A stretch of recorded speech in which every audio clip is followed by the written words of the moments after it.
Alright guys, welcome back. This is a BobCat ZT331. This is a very old school BobCat, if you even want to call it a BobCat, but this is a big 72-inch zero-turn mower. This is a time saver and a money maker. I got it equipped with ag tires. It has a 3-cylinder diesel in it, and it's got some issues that we got to fix. So this BobCat is equipped with 2 deck belts. One is the primary deck belt that is for all the blades. It turns on the blades in unison, and another one is to actually drive the blades from the blades to the PTO on the engine. Unfortunately, you're going to have to get to the PTO in order to take that belt off. There is a locking bolt that you can unbolt and cock the PTO and just slip the belt off. But because we have this oil leak, I'm going to take this PTO off. That's one.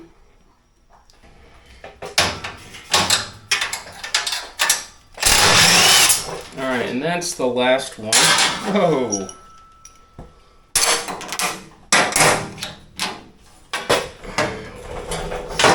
Let's put this to the side. All right, now we can get to our PTO. Obviously, you want to unplug your PTO first. Then we're going to loosen this locking bolt here.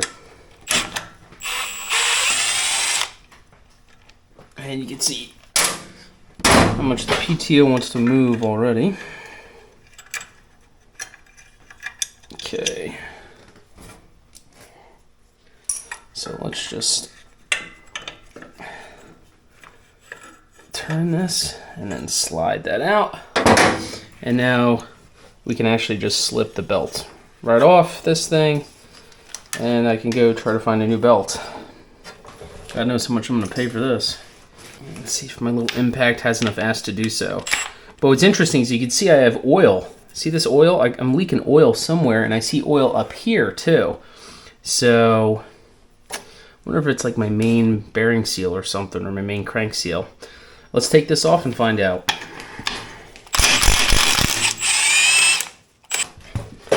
Sometimes you get lucky. There we go. That came out fairly well. Look, I got a pincher stuck in there. Okay, so this looks okay. It spins nice. So let's put this to the side.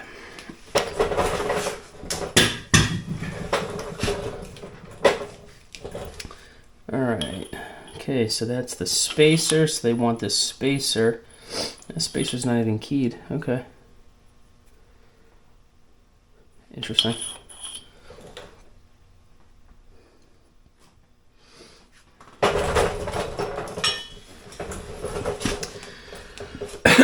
All right, what else we got to take off here? So, I guess I'm going to start taking this standoff stuff here and maybe the rear bell housing apart. We got to find that leak. Okay. Let's take that cover off.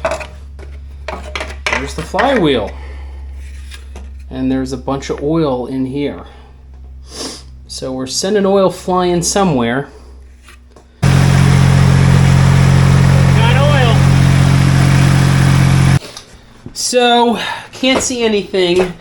I think either the main oil seal or I think this thing may have like a retainer gasket, like typical tractors.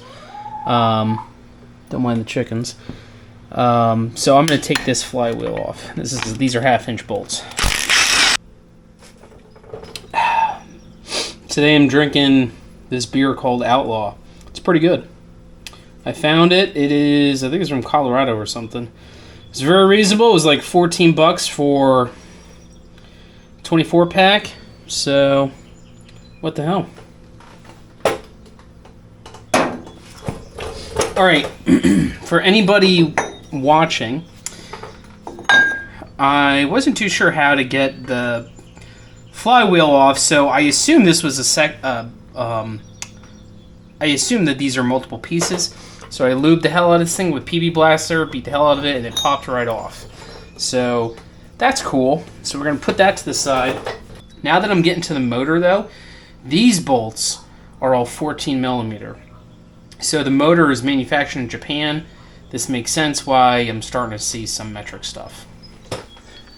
I'm using a 1/2 inch non-impact on my impact gun, and I'm using an impact socket just to piss off all those people.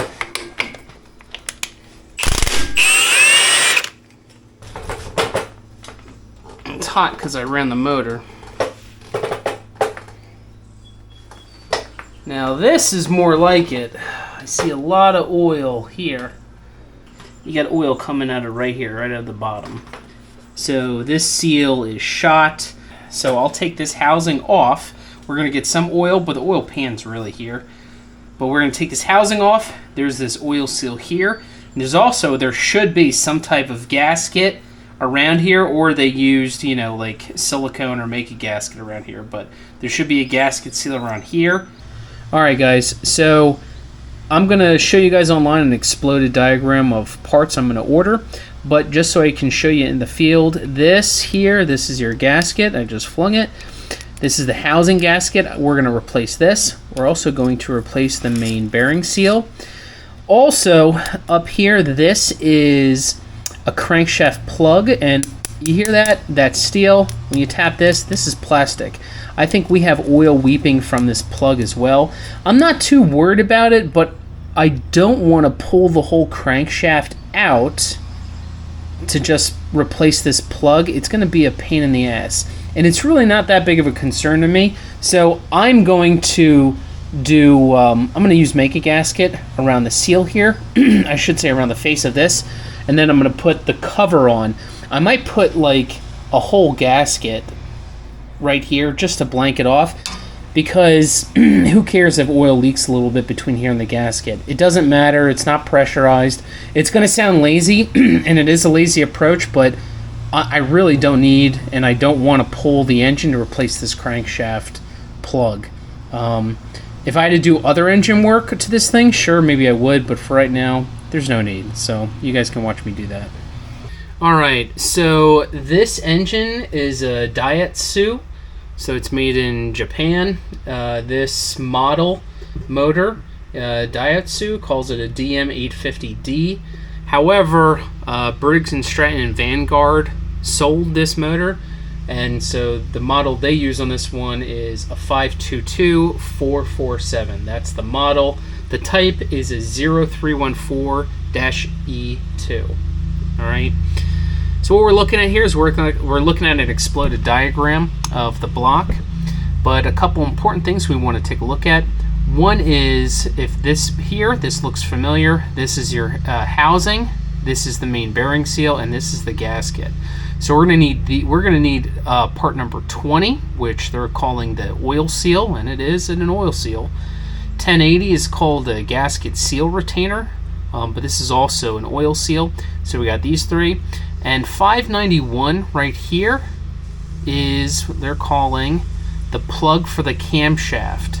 So let's take a look at the plug for the camshaft. I'm not going to pay $58 for this fucking thing.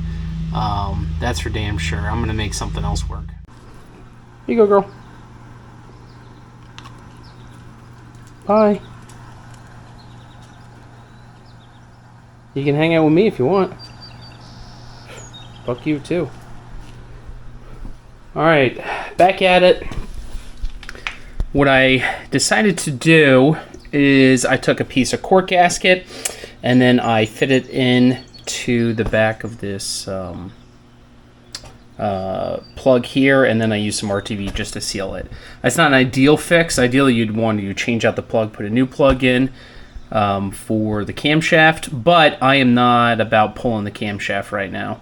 So that's a quick dirty fix, and again, I'm just mowing the grass, so that is perfectly fine for this. Anyway, the parts came in, and here is the oil seal. That's the part number from Briggs & Stratton, which I think is cool.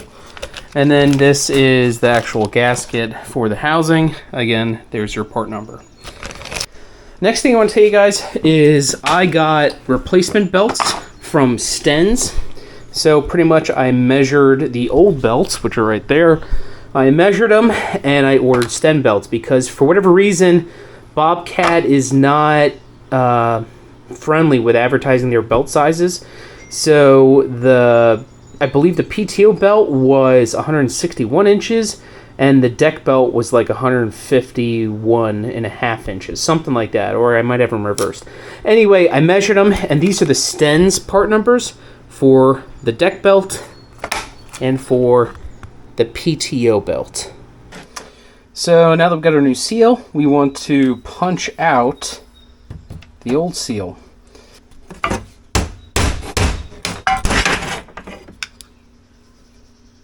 See how it's coming out? I'm just going to keep working it. What would you do without brake clean? The seal.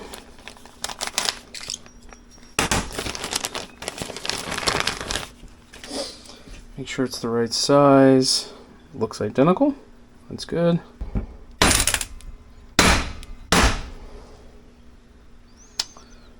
We're just about home. Alright, I'm about ready to install the seal and I'm getting ready to install the backing seal, the housing gasket, and the main bearing seal, the rear main bearing seal, I guess that's what they're going to call it. Anyway, I'm just pre-lubing up this shaft real quick because the oil seal is going to slip right over it. And let's do it.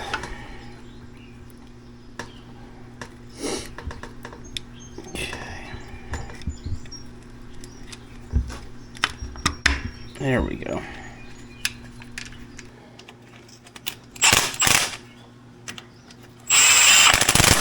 And even these go on in a star pattern. Let's put this housing back on. Remember, this thing has dowel pins, so we can line this up accordingly. Alright, let's put this heavy thing back on. So this is your, I don't know, I guess it's your PTO to flywheel connection. So maybe we're installing your PTO shaft.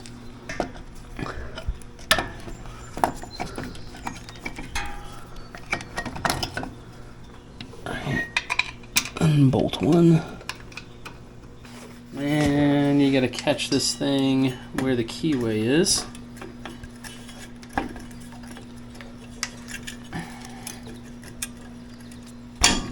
There we go. Alright, so I gotta get one more bolt for that side because there's only one on. So we'll do that. Put the cover on and see if it's leaking.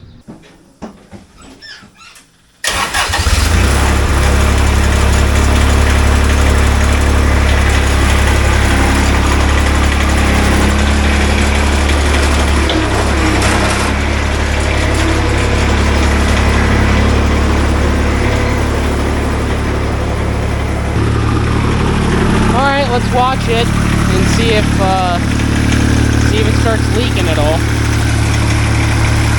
Hopefully it doesn't, but we won't know until we run it. So I've been running this thing for a while. I did some mowing with it, and it's running good. I mean, I don't see anything leaking off of that plate anymore, which is good. So I think we resolved that issue. However, this thing is still like filthy dirty. So I'm gonna give this thing a good old hearty douche and call it a day.